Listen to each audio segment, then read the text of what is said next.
Halo semua, nama saya Beverly Worek dari kelas 3 PHP 3. Video ini saya buat untuk memenuhi proyek ujian tengah semester Indonesia Indigenous Culinary.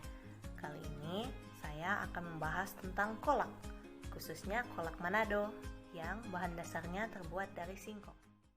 Pertama-tama, kolak adalah salah satu media penyebaran agama Islam di Indonesia, khususnya di daerah Kepulauan Jawa. Pada saat itu, cara yang paling mudah dan sederhana untuk melakukan penyebaran adalah dengan hal yang berhubungan dengan makanan. Maka dari itu, para ulama sepakat untuk melakukan penyebaran dengan menggunakan kolak sebagai media penyebaran tersebut. Seiring berjalannya waktu, penyebaran agama Islam sampai ke daerah Sulawesi Utara, terlihat dengan desa-desa yang menganut agama Islam di daerah Manado, Minahasa, dan sekitarnya.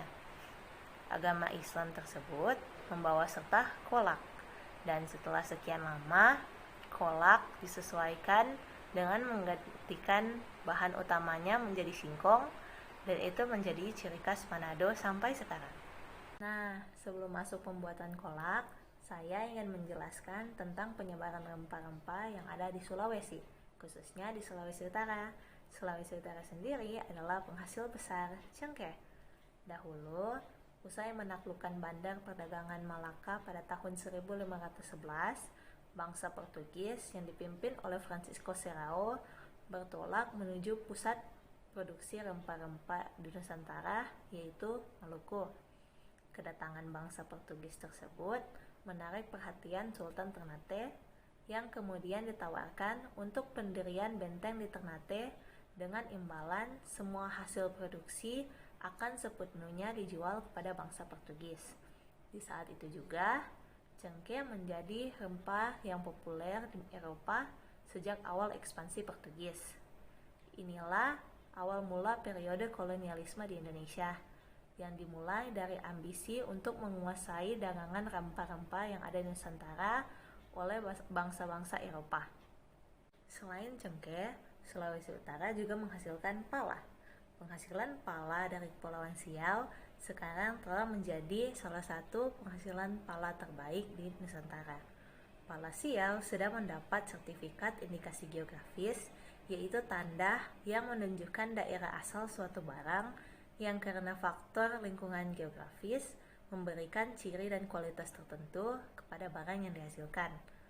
Dari sejumlah literatur disebutkan, tanaman pala di Kabupaten Kepulauan Sitaro, termasuk Pulau Siau, masuk melalui hubungan dagang dengan Kesultanan Ternate.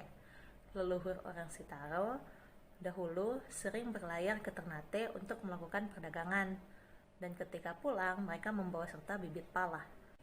Pada kurun waktu tertentu, Siau sempat tunduk dan menjadi bagian wilayah Kesultanan Ternate. Keadaan ini diduga berpengaruh terhadap mobilitas penduduk dari Pulau Siau ke daerah Maluku dan sebaliknya.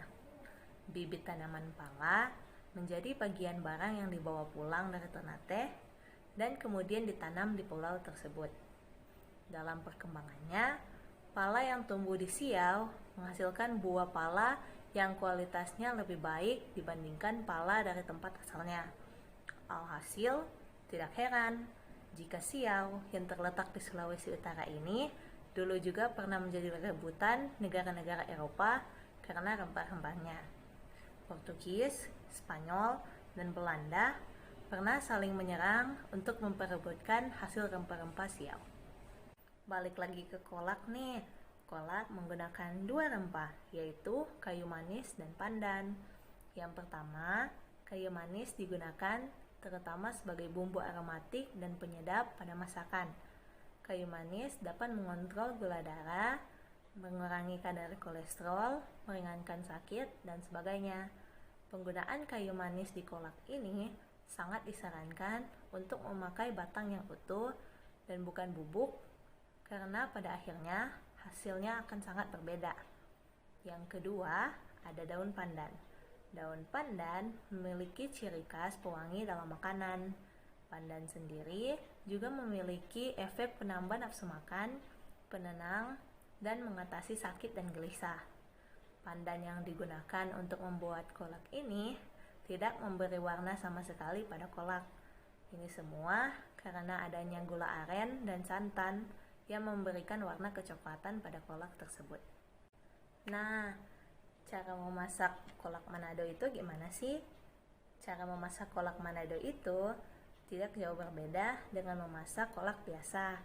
Bahan-bahan yang kita butuhkan adalah yang pertama gula merah atau gula aren, santan, kayu manis, pandan, dan tentu saja bahan utamanya singkong. Cara memasaknya adalah seperti berikut. Yang pertama, kita harus mengupas singkong dan merendamnya ke dalam air terlebih dahulu. Setelah perendamannya, potong singkongnya sesuai dengan ukuran yang diinginkan, tapi pasti tidak dipotong terlalu besar agar lebih mudah untuk dikonsumsi. Yang kedua, kita harus membersihkan gula aren. Gula aren atau gula merah yang dijual dari Manado berbentuk bulat dan yang tentunya dijual dari tempat pembuatannya. Maka dari itu, kita harus membersihkannya terlebih dahulu. Gula aren tersebut direndam ke dalam air secukupnya atau sampai permukaan dari gula aren tersebut tertutup dan dilelehkan di atas api. Setelah gula tersebut meleleh, baru disaringkan untuk menghilangkan kotoran yang ada di dalam gula tersebut. Yang ketiga, singkong direbus dengan air seadanya atau sampai menutupi singkong. Jika sudah mendidih, walaupun singkongnya belum empuk, masukkan daun pandan dan kayu manis. Tunggu sampai singkongnya empuk, dan jika berasa kurang, air dapat ditambahkan sewaktu-waktu, tapi tidak terlalu banyak karena masih harus memasukkan gula yang dilelehkan dan santan. Sekedar info, santan yang akan dipakai bisa memakai santan yang dijual di toko seperti ini. Tapi, jika memakai santan tersebut, pertama-tama cairkan dulu santan yang kental itu dengan menambahkan sedikit air untuk memudahkan penggabungan santan nanti. Yang keempat, jika singkong tersebut sudah empuk, masukkan gula yang dilelehkan tadi, masukkan sedikit demi sedikit, dan bisa dicicipi jika sudah merasa cukup. Yang kelima, sebelum diangkat, masukkan santan yang telah dicairkan. Jangan lupa untuk mengecilkan api dan diaduk agar santannya tidak pecah atau terseparasi. Dan yang terakhir, setelah telah tercampur rata, matikan apinya dan diangkat. Setelah semua proses yang di atas, kolak singkong sekarang dapat disajikan dan disantap.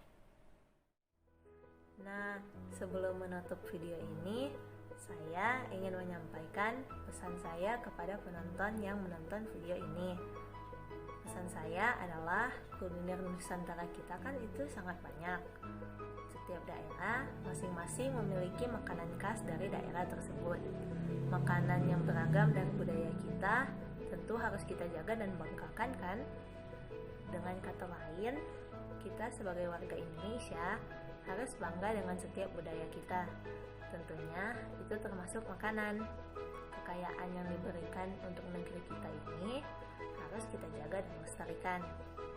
Ya, sekarang banyak budaya asing yang datang masuk ke Indonesia dan banyak dari kita yang mengikuti dan lebih memilih budaya tersebut. Tapi kita juga harus tetap ingat akan budaya negara kita, karena jika bukan kita yang menjaga dan melestarikan budaya kita, siapa lagi? Itu saja dari saya. Thank you for watching, and I'll see you next time.